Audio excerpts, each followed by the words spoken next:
हरीश रावल की सभी विद्यार्थी मित्रों को मंगल शुभकामनाएं। Let us B an exam warrior इनका ये थर्ड एपिसोड। पहले एपिसोड के अंदर बिफोर द एग्जामिनेशन हमें किस तरह से प्रिपरेशन करनी है इनके बारे में हमने बात की।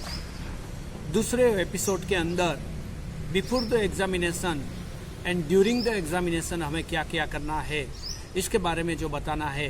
तो आज इस एपिसोड के अंदर हम ड्यूरिंग द एग्जामिनेशन और आफ्टर द एग्जामिनेशन हमें क्या क्या प्रिपरेशन करनी है उनके बारे में जो बातें आपके लिए बहुत इम्पोर्टेंट है, इनकी बात हम करने जा रहे हैं। इसमें से जो भी आपको उचित लगे आप इसका ऊपर थोड़ा सा एक्सपेरिमेंट कर ले, स्वयं ही आप सोच ले, देख ले, प्लानिंग बना ले, ताकि आप भी एक अच्छे वॉरियर बन सके और आप भी जो आपकी डेस्टिनेशन है, आपके इंट्यूशन है, आपके पोटेंशियल है, इनको यूटिलाइज करते हुए आप भी सक्सेस को प्रसन्नचित होकर एंजॉय कर सकें। तो इस एपिसोड के अंदर ड्यूरिंग एग्जामिनेशंस के जो स्टेप्स है, जो बातें आपको ध्यान में रखनी है। First of all, reach before the time at examination centre.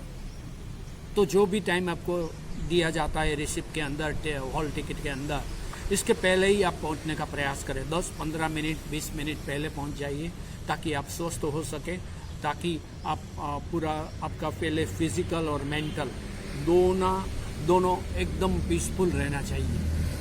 तो इस तरह से आपको सबसे पहले पहुंच जाना है वहाँ पर। 10-15 मिनट तो सही माने, 11 o'clock पेपर है तो अभी नियम है कि 10:30 तक आपको रिपोर्टिंग करना है। तो 10:30 से पहले ही वहाँ पर आप पहुँच जाइए, 10:15 के आसपास। इसी तरह you have to manage the time and you have to reach before the time at the examination center. Okay. Another thing, less talk, be relax.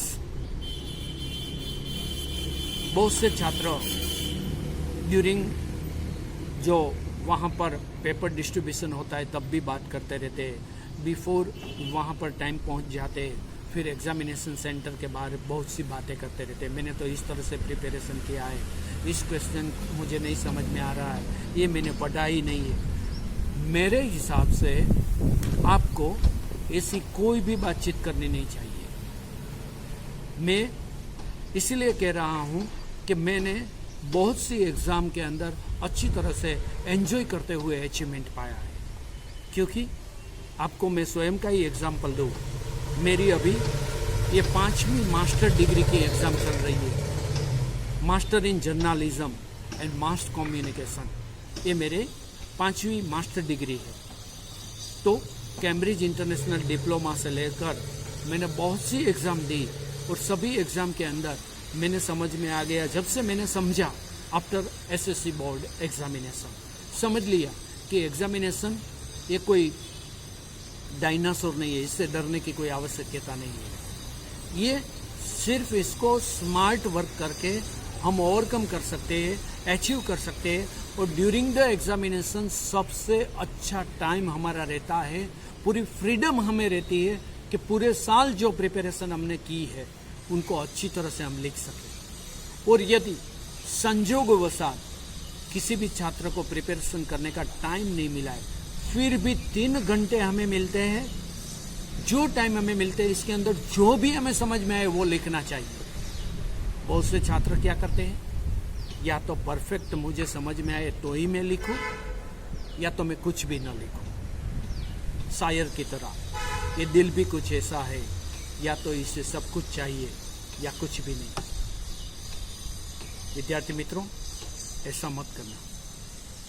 यदि आप प्रिपरेशन संजोगवशात अच्छी तरह से नहीं कर सके, फिर भी मैं एक टीचर के रूप में, एक पेरेंट्स के रूप में, एक छात्र के रूप में मैं आपको ये बताता हूँ कि यदि विदाउट प्रिपरेशन भी आपको एग्जामिनेशन हॉल के अंदर एंटर होना पड़े तो भी वहाँ 3 घंटे इसी तरह से एग्ज़ाम दो कि आपको जो समझ में आया है, आज तक जिस क्वेश्चन पेपर को आप पढ़ते हैं, आपका जो नॉलेज है इसको अच्छी तरह से लिखने का प्रयास करो। ये सबसे अच्छी बात है। पेपर लिखना ये एक स्किल है। आपकी जो कंटेंट आपने पढ़ा है, आपको अवसर मिला है, वो आपका नसीब शायद न हो और आप टाइम को नहीं मिला है, ऐसा सिचुएशन होते हैं। बहुत से फैमिली के अंदर जो फैमिली मेंबर्स है वो ही गुजर जाते हैं, फाइनेंशियल क्राइसिस आ जाती है, बहुत सी दुर्घटनाएं जीवन में बनती है। मगर आपको क्या करना है, सिर्फ 3 घंटे के अंदर ईश्वर का स्मरण करो, फिर आपकी जो लॉन्ग मेमोरी के अंदर पड़ा है, जन्मों जन्मों में आपको कुछ भी यदि है वो रिलेट हो जाए और इसके हिसाब से भी आप आगे निकल जाओ, ऐसा भी हो सकता है। ये भी चांस लेना चाहिए आपको।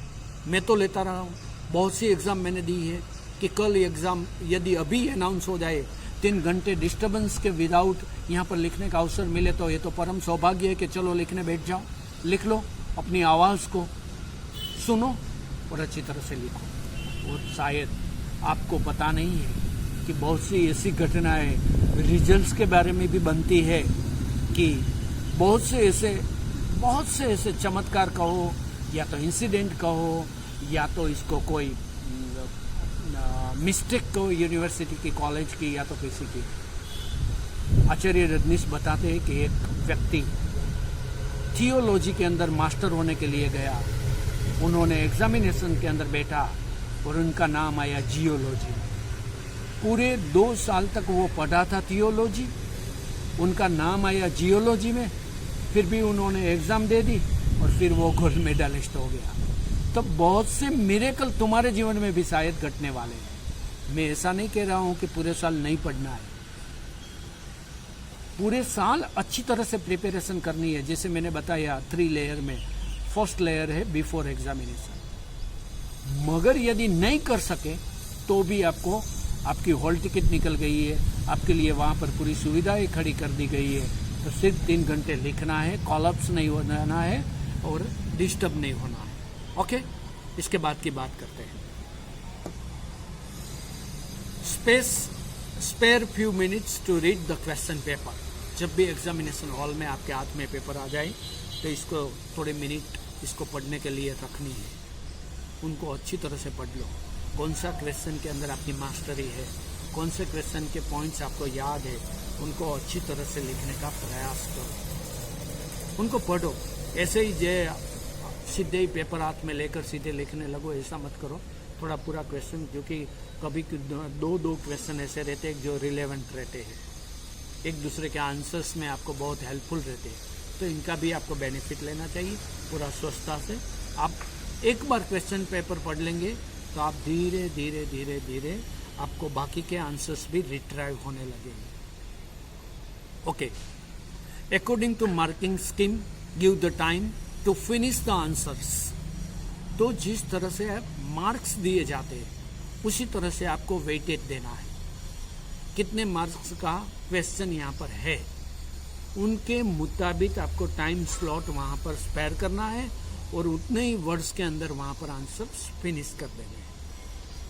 इसके बाद start with confidence, flow will start automatically. जितना पढ़ा है पूरे साल तो आप पूरे कॉन्फिडेंस से ही आपको लिखने का शुरू करना है। ऑटोमेटिकली आपका मेमोरी जो है वो रिट्राइवल होने शुरू हो जाएगी, उनके साथ कनेक्ट हो जाएगी और आपको पूरा जो लिखना है वो अच्छी तरह से याद आता है। और इसके साथ ही आपको क्या ध्यान में रखना है, स्टॉप नेगेटिव थिंकिंग। वो आपको पूरी से नकारात्मक विचार आते हैं उनको वहीं पर ही स्टॉप कर देना है। वो अभी से ही प्रैक्टिस करना है कि कोई भी नेगेटिव थॉट्स आपको आए ही नहीं।